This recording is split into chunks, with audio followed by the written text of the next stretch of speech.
Hello. I'm still.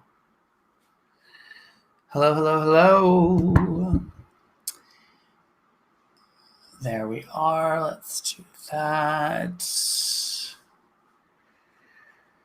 Hello. I hope this is all finding you well.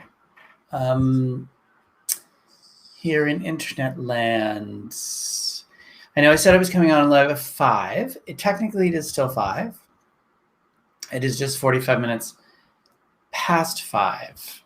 Because, let's face it, I'm really pretty. And it's really hard to do anything, not whatever on time. Yeah.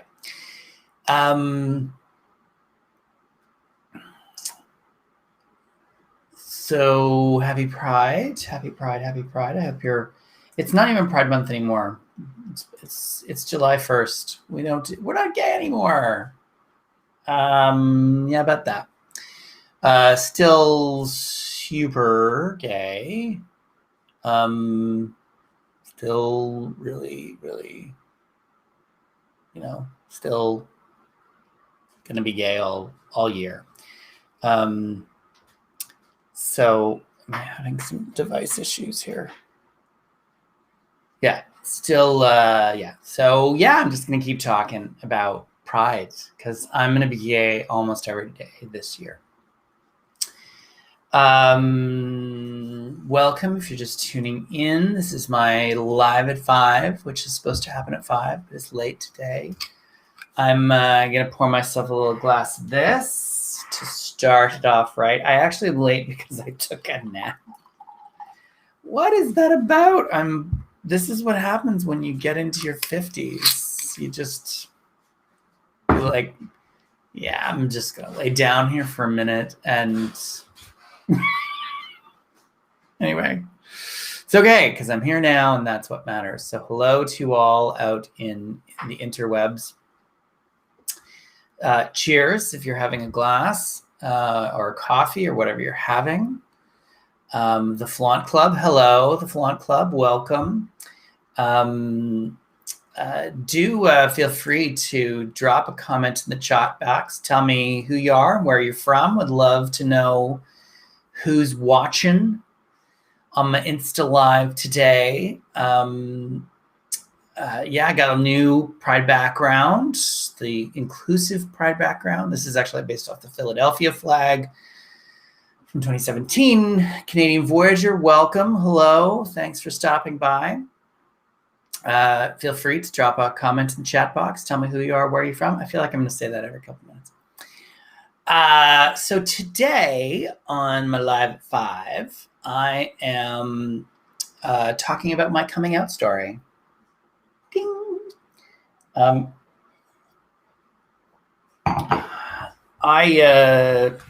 have been out for a long time, but it has been, how can I say? It's been a journey. Oh, thank you. That's so sweet. Canadian Voyager said, I learned so much from your 5 o'clock the other day. Thank you. I'm glad to know people are learning from these. So my coming out story. And for this one, I have to drink wine. So I was not the butchest kid in the world. It was pretty obvious from a very young age that I was I was not going to be straight. I was born in 1971. I know I don't look it. There's a lot of filters on. And I grew up facing a lot of oh, hi Chris in Vancouver. I grew up facing a lot of bullying, ton of bullying. And it was, I just wasn't a butch kid. I was effeminate. I was sensitive. I was much more interested. Thank you. I look great. I love you. I'm loving the Instagram people right now. I faced a lot of bullying. I wanted to play with the girls. In kindergarten, I remember all the boys were playing construction and all the girls and me were playing house. And I faced a ton of bullying. It was painful. I was called every imaginable name you can think of as young as like 4 or 5. And it wasn't so bad. I mean, kids are mean. They're just nasty little creatures. I don't know why anybody has children. I think we should just keep them in some sort of housing unit until they become human beings and we can talk to them. They're not just total jerks. But the reality is that followed me all the way through elementary school, mostly boys. Mostly the boys I went to school with. And I could name them here. I will not. And it just was really painful. So my point was that I was, whatever they were telling me I was, queer, fag, homo, I didn't want to be that. Because they weren't saying like, hey, are you gay? They were like, you're gay. But then when I was 9 years old, I was at Boyne River Science Camp. And I said to my camp counselor, and I don't remember why I said this. I don't remember how it came out, but I told my counselor that I liked boys. I didn't use the word gay because, of course, I didn't really understand that, but I distinctly remember saying I liked boys. And camp counselor told teacher told principal told parents, and I ended up in therapy. That was my gift for telling my counselor that I like boys. And so I spent once a week at the Hinks Institute, which is now called something else, here in Toronto, going to therapy. Mostly we played the game Sorry. And it was about getting me out of my shell and getting me out of who I was. Anyway, the long story short, after a year of therapy, the counselor said to my parents that I manifested no signs of homosexuality. Dramatically incorrect, but that's okay because it got me out of therapy. So jump forward to, I was about 16, and all the way through my teens, I was dating girls. I was desperately trying to not be gay. So now I understood what it meant. And I'm being bullied in high school and, lots of pain. And anyway, so I denied. At the same time, there were boys. I was intimate with boys. Lots of boys. One in particular that I went to elementary school, we started fooling around in grade 7 and 8. And it lasted a long time. And it's continued into grade 9, although we went to different schools. And I did it because I wanted to belong. I wanted him to give me the stamp of approval because he was one of the cool kids. And I wanted him to say, you're all right. So here I am in my teens developing a really unhealthy relationship with sex, which is great. And then at 16, 17, it started to become really clear to me that I wasn't going to be able to suppress this. I mean, let's face it, anything this fabulous, you can't really squish it down for too long. And I came out. I came out to my best friend. Very small group of friends at school, and I came out to them. And relatively speaking, they were cool about it. You know? I mean, I was still getting called all the names by other boys, but at least now I accepted who that was. If you're just tuning in, hi, welcome. I'm just blithering on about my coming out story. Feel free to drop a comment in the comment box below. Tell me where you're from, who you are. So I graduated high school, and I think, okay, I'm going to go off to university and everything's going to be fine, because I was going to be doing a Bachelor in Fine Arts at the University of Victoria. But it's 1989. And I got there, and wow, homophobia just everywhere. And it was not fine. Slowly came out to other students. Hi, Mallory. Happy Pride. I started to come out to other students, and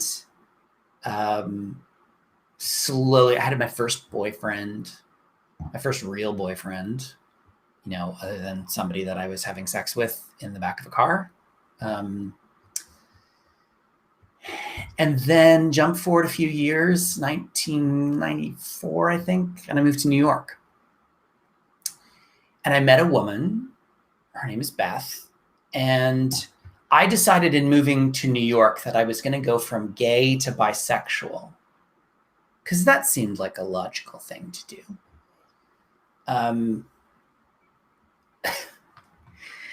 Anyway, we were going to have this newfangled relationship, because we were both bi. It was the 90s, and she could be with other girls and I could be with other guys, and we were going to be exclusive together as a heterosexual couple. We got married, and because that seemed like a smart idea. And we were together for a couple of years. And a big part of it was me just trying to stamp down my sexuality and pretend it wasn't happening. And deny. Now, I also lived in the States, which has at-will law, which means that you can be fired for any reason. And I was working for a bank, and I was terrified that if they found out that I was gay, I could be fired. Wifey and I didn't work out. Shock, came back out as gay.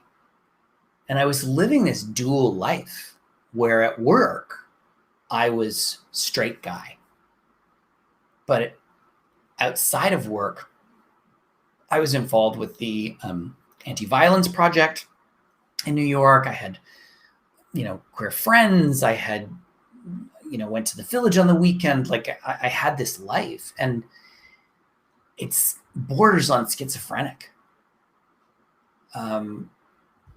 So then on 1998-ish, I moved back to Canada, and for a variety of reasons, not the least of which is, this was taking a toll on my psyche.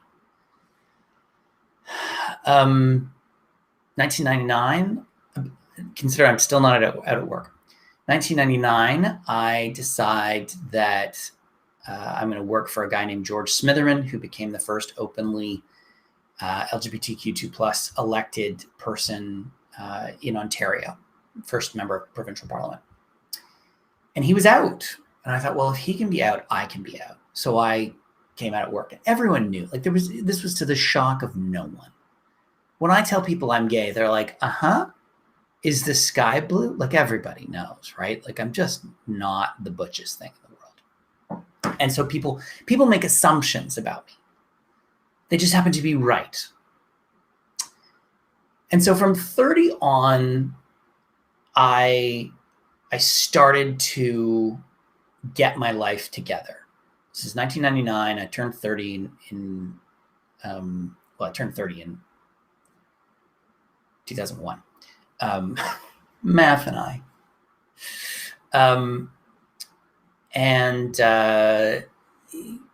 I started to get it together. I had been clean at that point. Oh, I forgot to tell you. Yeah, I became a drug addict. So I have an unhealthy relationship with sex, and I have an unhealthy relationship with drugs. So by this point, I'm 30. I'm starting to clean up. I'm not doing drugs. I'm not having casual sex to make people like me. And that's how things kind of stayed. But it's taken, 20 years now for me to become entirely comfortable with who I am. I would say I was probably in my mid 30s to early 40s when I started to be like, yeah, I'm gay. Get over it. If you have a problem with me being gay, you have a problem. And I still, at times, feel a great deal of shame. I have those moments when I just think, yeah, this is, there's something wrong with me. But they're fewer than ever. Now, the other piece of this puzzle is figuring out my gender. So I figured I was just an effeminate gay man. Until I came across an actor by the name of Alex Newell. If you're not familiar with Alex, you've probably seen him on a ton of things like Glee. He was on Glee. Alex identifies as cisgender, gender nonconforming. He does a lot of his roles in drag or as a woman. But he's cisgender. And that was when I realized that I'm gender nonconforming. Some days I'm, I really like things that are typically masculine, and some days I really like things that are typically feminine. And that's okay. And this is actually the first time I'm saying it out loud to the world. I have been working up to this. I have written about it in my new book, Alphabet Soup, The Quintessential Guide to LGBTQ+ Inclusion, available March 29th, wherever you buy books. And starting to get a grasp of who I am as an individual. And it doesn't mean that I have any desire to have any gender affirmation surgery. But it's also about me living my true self, being me. And that's still not the easiest thing to do. I guess I'm sharing all of this kind of blithering story to really remind people that this is not an easy journey for people to go through. I'm watching Love, Victor, which is a TV series on Disney Plus, sort of taking off after Love, Simon, the movie. And his this is a 17-year-old or 16-year-old who's struggling with coming out to his Latinx Hispanic family. And he struggles to come out to his parents and his friends. And, that's what people are still living through today, is these painful moments. So if you are struggling with that, if you are still trying to figure out yourself and your sexuality, your gender, you're not alone. We're out here together. We are a family.